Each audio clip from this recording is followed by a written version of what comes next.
Dr. Banerjee, welcome. Thank you so much. Let me begin with the most natural question. Why positivity and why optimism and the seventh sense? That's a great question.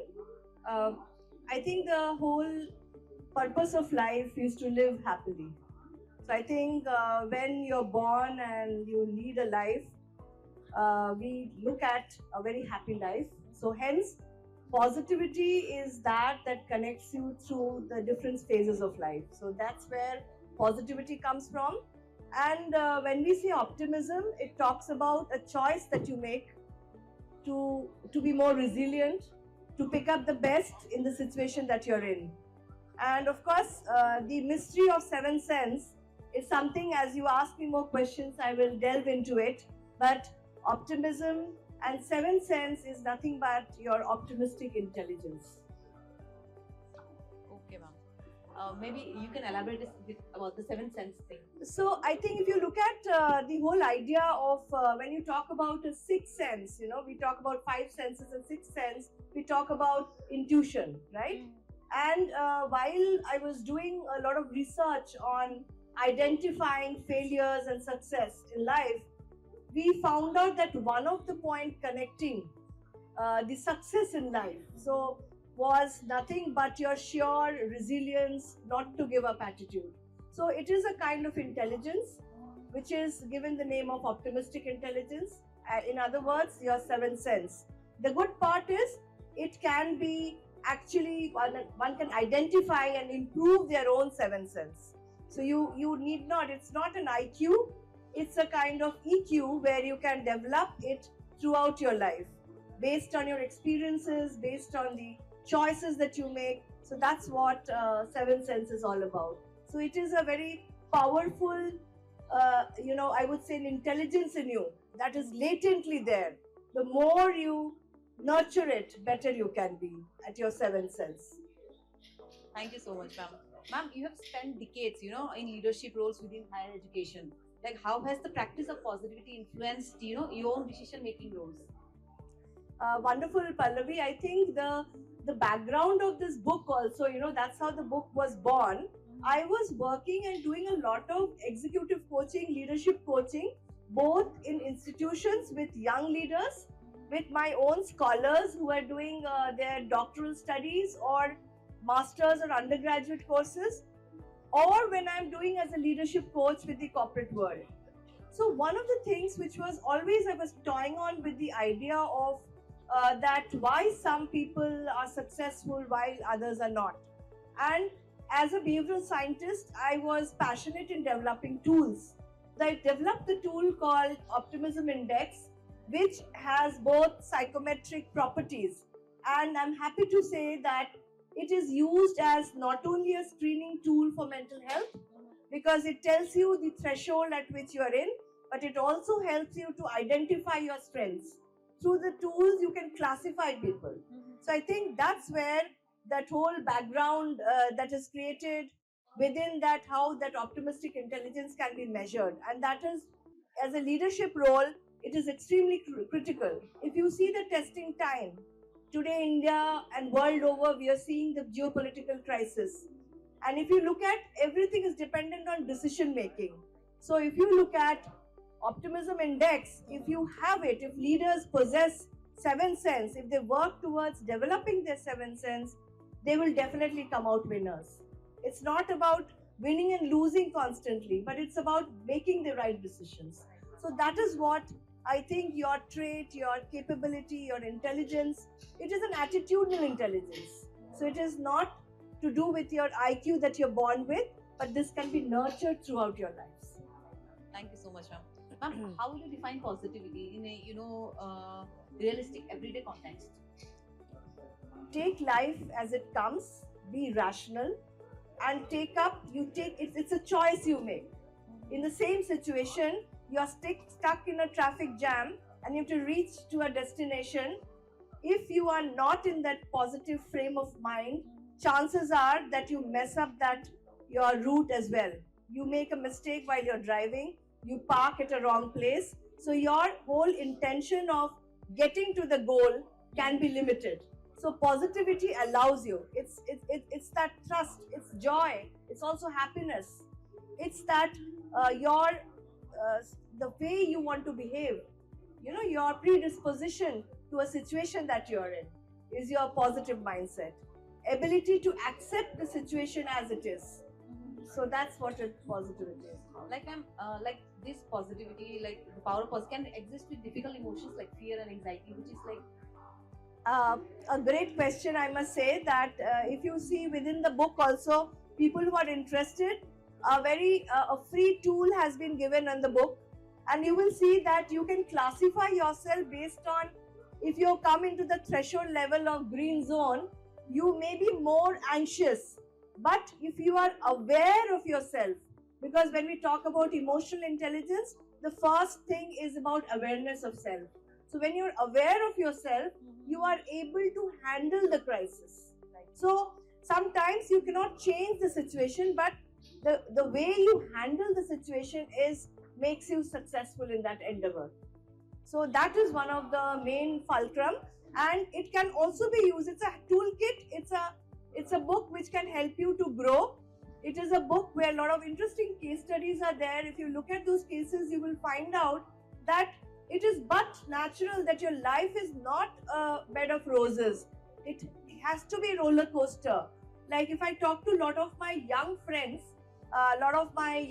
who are into startup, I have seen the kind of anxiety which are inherently there because there's a fear of unknown. So when you are more aware of yourself, you can win that. You have more resilience, you have the power, you have determination, you have the grit, you have perseverance. That's where it takes you to. great, ma'am. Thank you. Ma'am, like what role does resilience play in maintaining a positive mindset?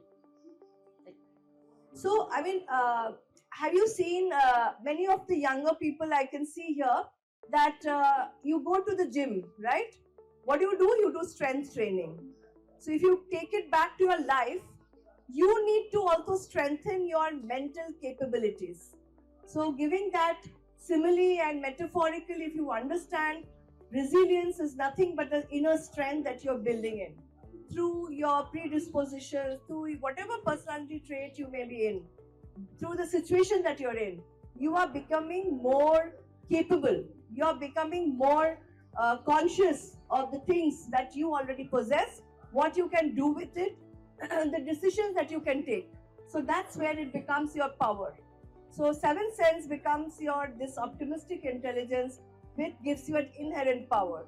Many of the people, I'll give you an example. During the COVID time, the book got launched in the very first edition, and this is the second one that has come in. So that happened pre-COVID times.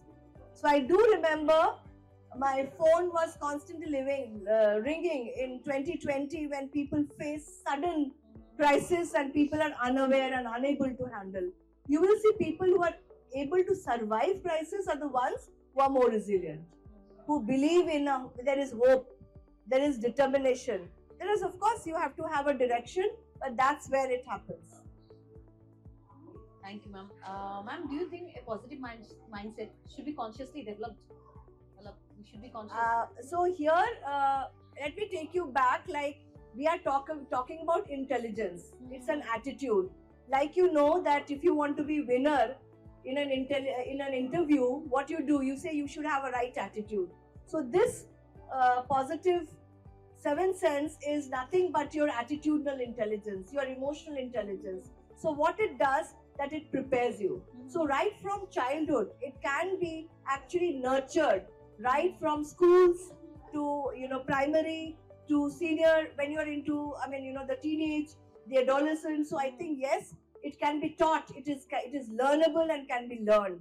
So that is something which is very interesting about attitude. You can develop the right attitude.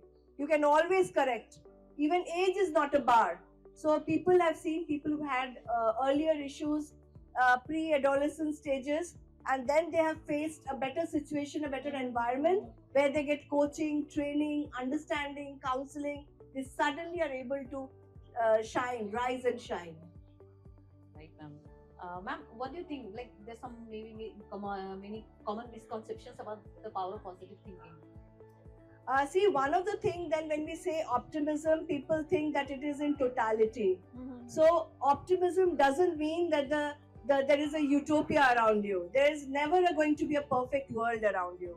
Optimism and seven sense is about within that chaos, within that situation that you're in, how do you make yourself capable? How do you make yourself more successful? So this tool is also a predictive tool for success. The optimistic intelligence tool is helping you to improve your chances of winning. In fact, the tool has been used in even in the research, PhD research for even people who are in the armed forces. It's been used for trainings for naval people. It has been training for young youth, for entrepreneurs. So it's that something which you can really acquire, and it becomes the way of your life. So you will definitely improve your ability to withstand the situation around you. So optimism is that which is also a realistic approach. So while there would be issues and problems, but if you have the determination, the optimism, the optimistic intelligence, the ability to handle complex tasks will become easier. The ability to listen, the ability to handle conflicts, ability to handle stress. Today, if you talk to anybody, they said, "Oh, I'm very stressed." So one of the things that your optimistic intelligence is going to equip you wise is to handle your own stress around you, not only for yourself but also people around you.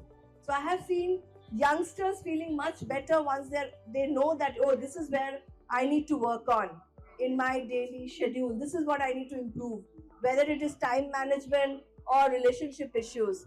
Today we are reeling under the pressures of, the good side of technology we all know, but we are also seeing the flip side of technology. So there is so much of an overload of information that is coming. So if you have the positive and optimistic intelligence, you are able to create a path for a better world around you. Thank you so much, ma'am. Before I open for audience questions, one last question from my side. Ma'am, was there any personal experience that helped shape the book? I would say that right from the very early stages of my life, I was doing a lot of social work. So I remember even in school life, I was working for preventing of blindness, preventable blindness through Chakshudan Samiti. So I always felt I had a very curious thought process, and like you said, when I was a young trainer in my 20s and I was dealing with people, one of the things that I saw that if there are 5 people in the audience, all of them have almost similar IQ. Some of them have similar experiences, like they're in the same institution. They may have same academic scores. But why is it some people are not able to wade through the life? So that gave me that inner, desire to delve more deep into it. So I first, before writing the book, I did research for about a decade before the book came out, before a lot of other publication came out. And through that, I think it is more a bigger thing is that there is a sense of service that I always felt. And of course, being a leader, we all have gone through a lot of challenging and interesting times, be it in our early career, when you're moving from one place to the other, when you're making choices. So for me, being a science student and moved into doing economics, that itself was a decision for me when I was in my, teenage. Similarly, when you're moving from one company to the other, you're working on different projects, everywhere decision making is there. So that really motivated me to help individuals identify their strength. And it is also a contribution to the academics in terms of a new area that came up, because I think many of you have heard of the positive psychology in many ways, where Seligman and others have already done work. So I kind of did a lot of extension on it and tried to say that how do I equip every human being? I believe a lot on self-management rather than managed by people. You do need support and mentoring, but in some way, this book allows you, this area allows you to become much more self-managed and making your own life beautiful. So that was another motivation I had. Thank you so much, ma'am. I'm now open for audience questions. Any question?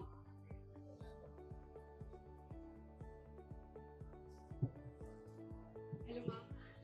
Ma'am, I feel that there's a huge difference between writing positivity on paper and experiencing it in a real life context. And you mentioned about technology. You have witnessed the era before technology, and now we are witnessing the era of social media. Being a youngster, social media plays a great role in my life for me to develop my positivity, and I feel a lot of youngsters would say the same. So my question is, would your book will be helpful for the youngsters to understand this positive idea and the development of this positivity in the era of technology and social media? Great question. What's your name, please? Sanjana. Sanjana, that's a lovely question. And yes, I have seen both times. I came when I was working, it was like post globalization, of course. That was my time when I spent in the universities. Then I saw the fast movement, the new media, and now, of course, the real time, everything. But one of the things I wanted to here emphasize that yes, firstly, the answer is yes. If you look at a lot of people who have written about the book, they have, some of them who have done reviews, have all experienced that it does help. But more than that, so far as social media is concerned, what happens is we are very quickly reacting, right? So what it does is, once you are more resilient, you stop reacting. You don't look at opinion of everybody unknown around you. What happens in a social media typically, if you look at Instagram or wherever you go, we are concerned about what one says, what the comment was, how many likes you got. But once you have become a little more aware of yourself, you have the positive mindset to understand your own strength, you don't get perturbed with the small issues around you. So you are able to deal with crisis also. You are able to deal with a very difficult situation. So typically, if you look at today, even in India, we are dealing under so many decision-making things that you have to do. Career choices are becoming difficult. So I think definitely the answer is yes. More and more younger people who have read my book, some of them have spoken to me, some of them have written based on the book, other books, which I feel very good about. So that's why also I think the Atlantic Press it is put in the non-fiction category so that it is for the masses. So here necessarily it is not required that you have to get in the textbook format. So it can be read and understood by everybody. Thank you. Any more questions?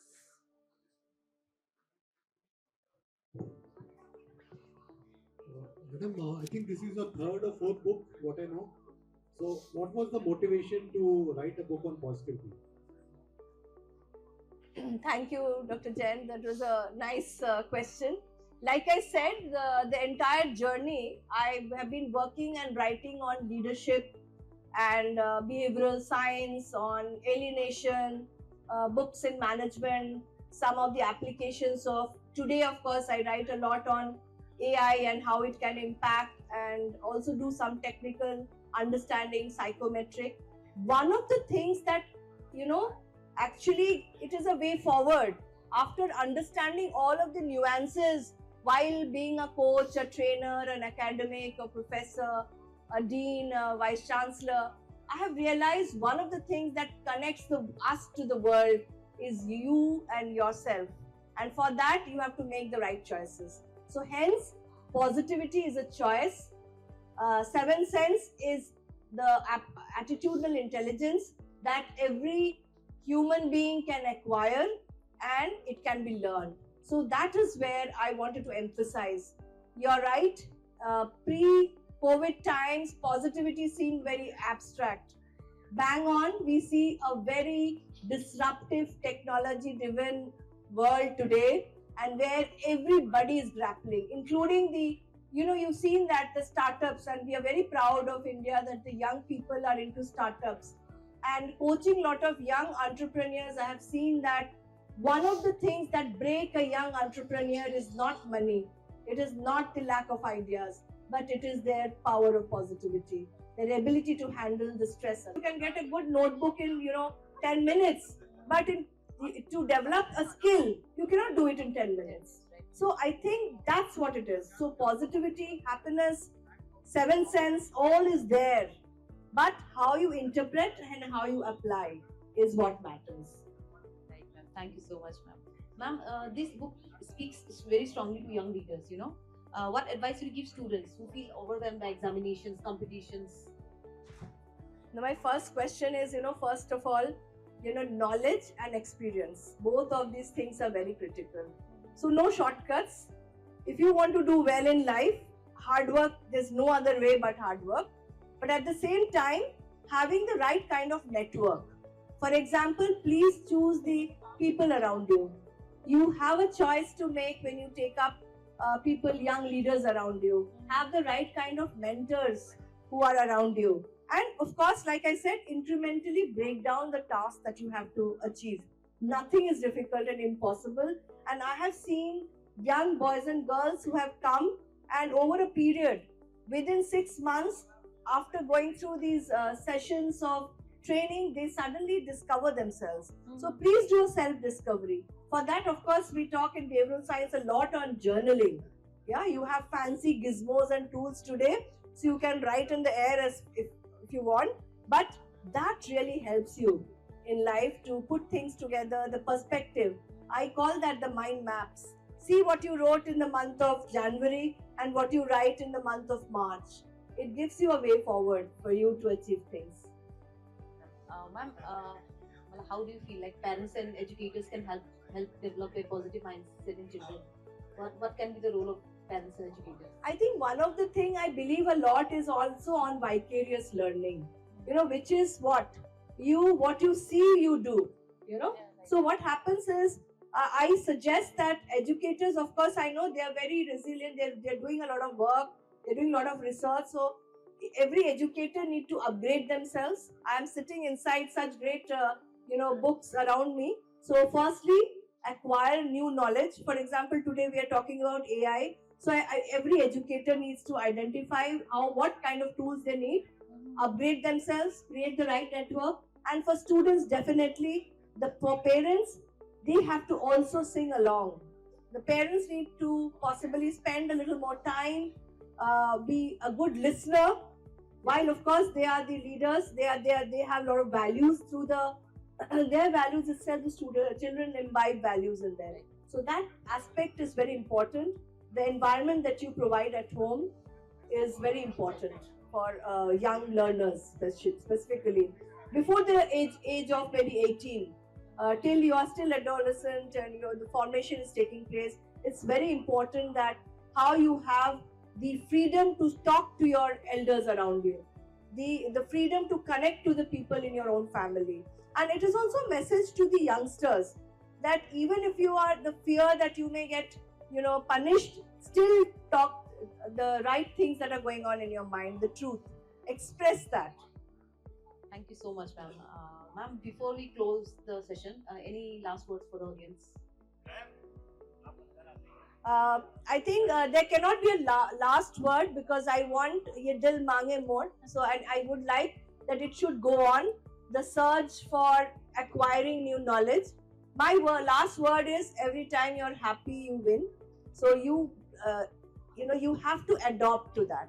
I mean, जो भी problems आए life में, लेकिन अगर आप ready हैं उसको face करने के लिए, खुशी से, you will do it. So that is the whole goal and motto, and the whole objective of the book. Somebody has written in the book is it's a happy book. What it means is also, it is giving you, it's a toolkit.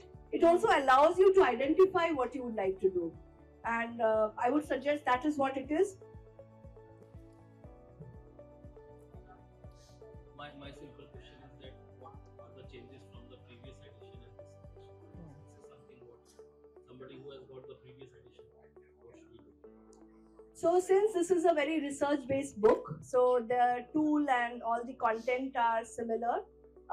Atlantic Press has taken over the publishing of the book, but to give an introduction, I have added a little content so that people who are reading it now, so I've just given a very little introduction about it. But since this book is based on a lot of proper research and case studies which were worthy publishing, it already has that.